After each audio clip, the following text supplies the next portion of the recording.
prazer estar aqui, falar um pouquinho da carreira, desses trabalhos que fazem parte aí do imaginário, né, da infância e adolescência de tanta gente. Eu fico gratificado e curioso sempre para saber o que vocês sentiam, tudo. Então, é quase que daqui a pouco eu vou entrevistar ele, né? Como que você iniciou na música?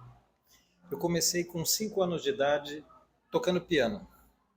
Estudando piano, era na frente de casa. Nós não tínhamos um piano em casa, então eu estudava no piano no conservatório.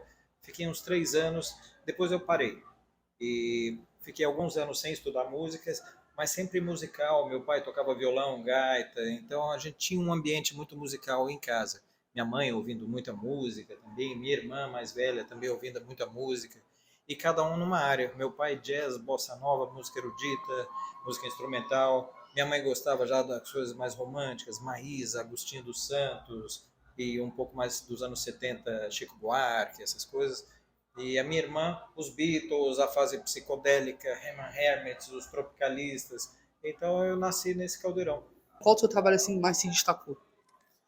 Olha, o trabalho do Dragon Ball, ele foi o que teve mais destaque, porque é raro você ter um trabalho sendo veiculado durante praticamente 10 anos consecutivos na TV aberta, na TV fechada, e depois tendo uma sequência no streaming, e depois tendo versões sendo relançadas no streaming. Então é um trabalho que ele está no Brasil quase que ininterruptamente desde 1995, então não são nem 10 anos, são quase 30. Eu gostaria de saber como que surgiu essa ideia de você chegar lá e gravar os filmes de Dragon Ball, de Mega Man. Como surgiu essa ideia de trabalhar com esse tipo de público? Bom, ele surgiu de uma situação de trabalho. Eu era diretor musical de uma empresa de dublagens, a Alamo, né? E entre os trabalhos, não foi o primeiro trabalho que surgiu para mim. Na verdade, o primeiro trabalho que surgiu foi o Fantástico Mundo de Bob, que era para a Fox e para o SBT, que foi veiculado no. Não assisti muito Fantástico Bob. Era. Da bicicletinha. Mas eu fazia a voz caricata cantando. Havia um dublador que fazia essa voz caricata nos diálogos, né? E daí depois surgiu o Mega Man dessa forma. Foi um trabalho que surgiu, eu não tinha a noção da repercussão que ele teria, porque a gente não tem uma bola de cristal, né? Então a gente tem uma relação às vezes assim inicial, né?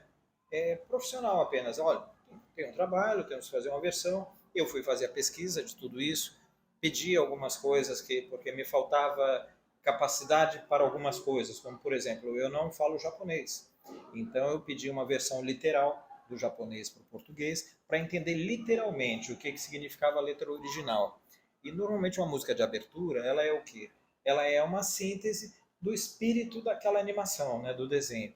E eu vi que na letra japonesa tinha coisas que culturalmente não iam ser bem assimiladas e para o público brasileiro. E daí eu perguntei para o pessoal se eu tinha alguma liberdade de fazer uma versão com adaptações, falaram que sim, e daí nós fizemos dessa forma. A gente quer falar um pouco pra gente dos seus livros. Sim. Os 3 livros que eu fiz, o primeiro foi uma coletânea, metade de poesia, de crônicas, chama A Idade dos Cravos. Ele foi lançado em 1981 e eu tinha 15 anos. E de lá eu sempre segui escrevendo tudo, mas eu priorizei o trabalho musical e a parte de letra, poética, propriamente dita, ficou concentrada na criação de músicas, de composições e de versões também, né?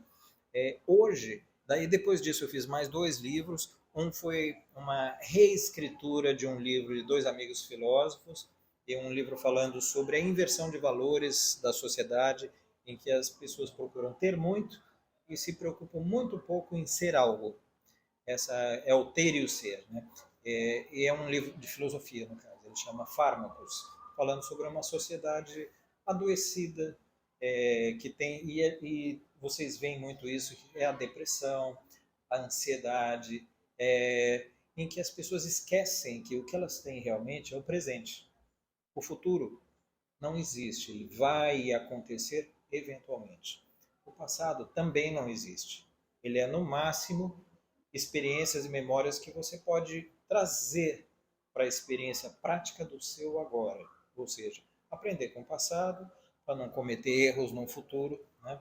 Então, mas não viver triste pelo que não deu certo lá atrás, no passado, que poderia ter sido diferente, mas não foi. Aceite o fato, viva o seu presente, faça o seu melhor hoje, que é o que você tem.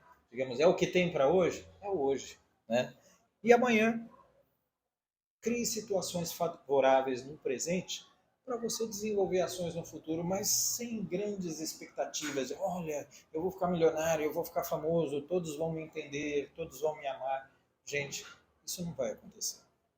Todos não vão te amar. Alguns vão te amar, alguns vão gostar das coisas que você faz, alguns vão achar terrível e pavoroso o que você faz. Alguns não gostam, até acham que o que você faz é legal, mas não é do gosto deles. É como, por exemplo, eu gosto muito de blues, jazz, música instrumental, eu gosto de rock and roll, heavy metal, toquei tudo isso, mas tem pessoas que gostam de outros gêneros musicais. Eu gosto de música instrumental brasileira, eu gosto de forró, eu gosto de baião, mas eu gosto de blues. Eu gosto de um tipo de samba e de outro eu já não gosto muito, mas isso é questão de gosto pessoal. Isso não significa que tenha mais ou menos qualidade. Teve alguma premiação que você ganhou, questão de músicas e livros, e assim, alguma delas foi seu bebezinho de ouro, tipo, tu tava querendo muito aquilo ali, tem pra si aquele prêmio? Eu acho que quando você faz uma coisa que você gostou, você já está premiado. Sim. Então, buscar um reconhecimento através de uma honraria, talvez seja uma coisa que vai, no máximo, envaidecer a pessoa. E eu não sei até que ponto isso é legal. Mas eu recebi. Eu recebi um prêmio literário, que era o Menotti Del Picchia, que foi o nome de um grande modernista, né, da Semana de 22, de literatura, na categoria de poesia. E isso faz muito tempo. E recebi, fazendo parte de um trabalho que eu fiz produção musical, o Prêmio Sharp de Música, na categoria de revelação de música regional, com o trabalho do Dinho Nascimento, um músico experimentalista que tocou com o Gilberto Gil, com músicos da música sertaneja de raiz, né? E eu participei da banda dele durante 11 anos, nós gravamos 3 CDs, e um deles, o Berimbau Blues, foi premiado nessa categoria, no qual eu toco 3 contrabaixos, por faixa, assim, porque eu tenho meu trabalho como baixista, além de cantor, né? E como produtor musical. Desde 98, eu tenho uma empresa que chama Melo Music, fonografia, dublagem e som, lá em São Paulo. E com essa empresa eu faço vários trabalhos na linha do rock, do blues, fizemos uma ópera rock. Terça-feira agora nós vamos ter participar do Rock Fan Fest, que é uma premiação em que várias bandas da cena do rock autoral vão estar participando, e com uma das músicas da ópera rock, que chama Jane Zago, a gente vai estar concorrendo, somos semifinalistas no festival. Parabéns. De música independente, sem ligação com gravadora nem nada.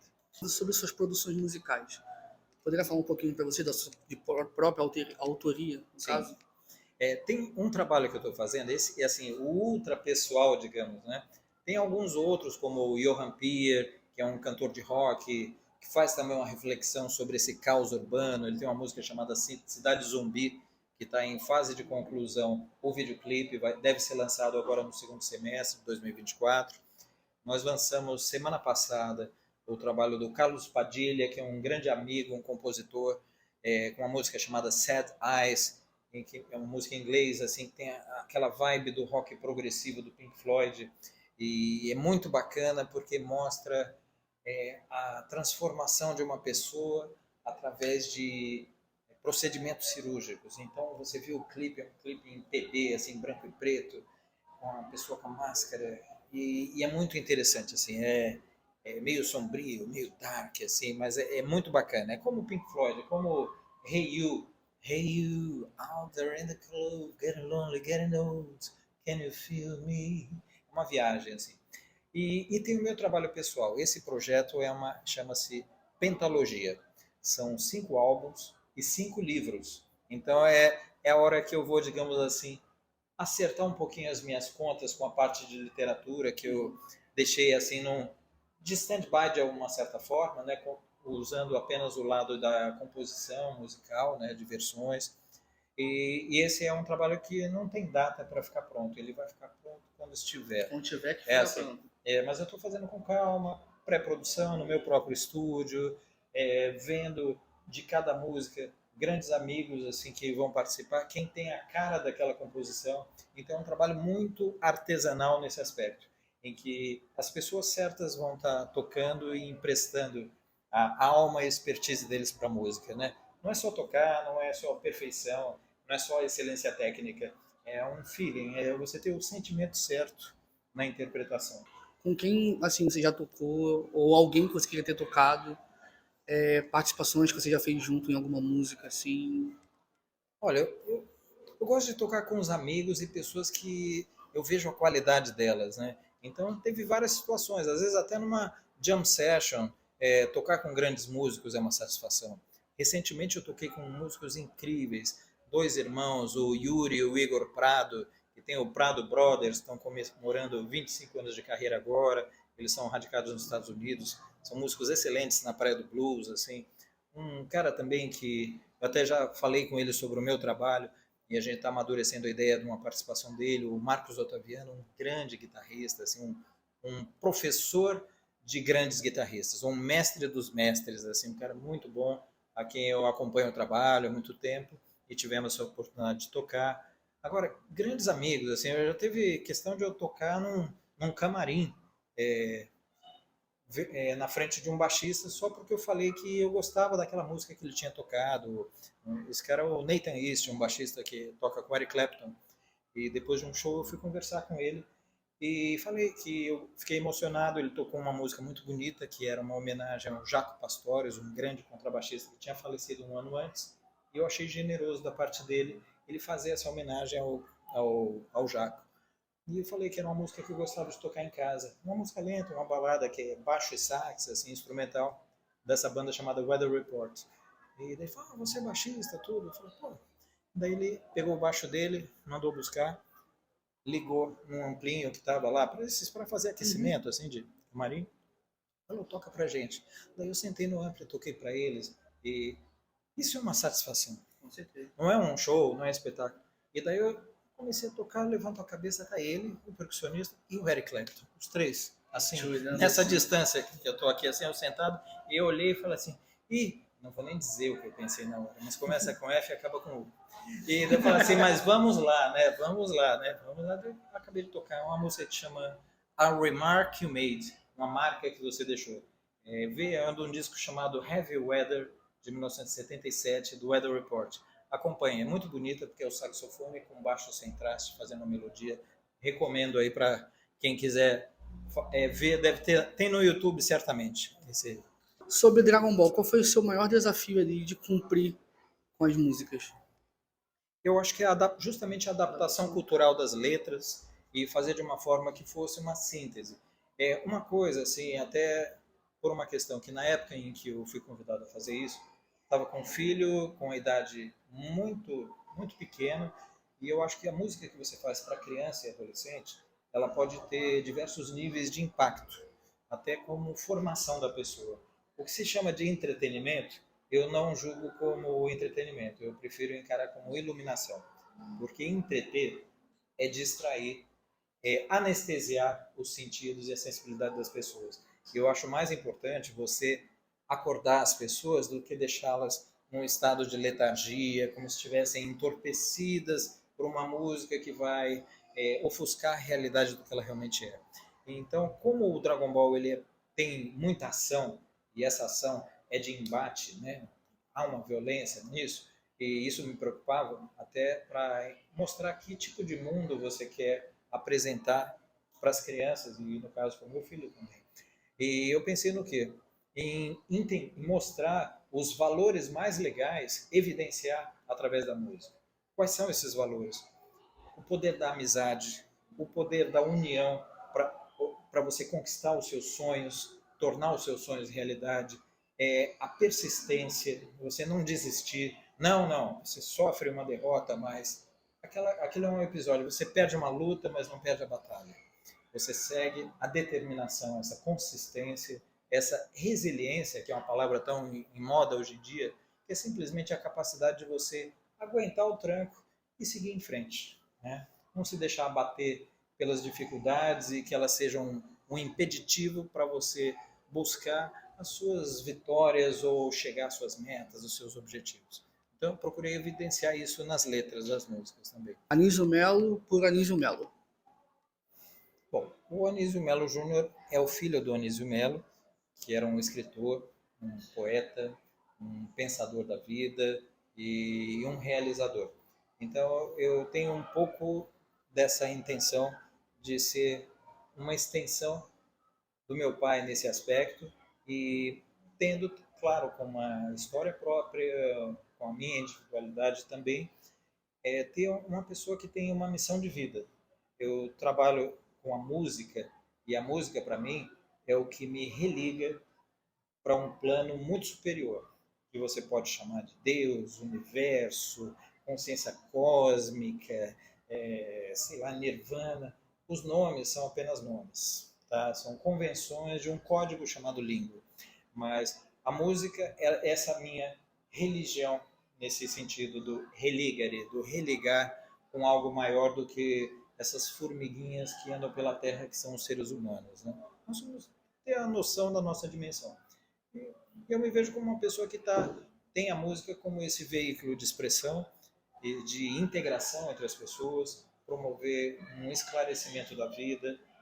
Se eu puder, de alguma forma, com a música, melhorar a consciência crítica das pessoas, pessoas que possam formar o seu próprio pensamento e não serem uma massa de manobra para pessoas que têm uma boa oratória e que lideram um grupo de pessoas encantadas por um vendedor de sonhos. Não, eu prefiro que cada um forme a sua própria opinião, não fique atrás de pseudo salvadores da pátria ou representantes de Deus. Todo mundo é um representante, havendo um Deus, né? Todo mundo é representante dessa divindade. Nós somos extensões do sagrado, do supremo, nós somos uma partícula de Deus, e se nós somos uma partícula, nós também somos um pouco de Deus. Quer dar uma palhinha de uma das aberturas de Dragon Ball pra gente? Lá vai. Posso pressentir o perigo e o caos, e ninguém agora vai me amedrontar. Com a minha mente vou a 1000 lugares, e a imaginação me dá forças para voar. Sonhos desejamos alcançar, ser alguém com um poder maior que você já tem. Agora vocês. Liberdade é correr pelo céu, sempre unidos, vamos triunfar. E se a nossa luta é pra valer, vou mostrar o meu valor. Dragon Ball Z, meu compromisso é sempre... O que, galera? Vencer! É isso aí. Então é isso, galera. Vamos finalizar por aqui a nossa entrevista. Peço a vocês que deixem seu like, compartilhe com os amigos, se inscreve aí, sininho, faz todo o processo que vocês já sabem.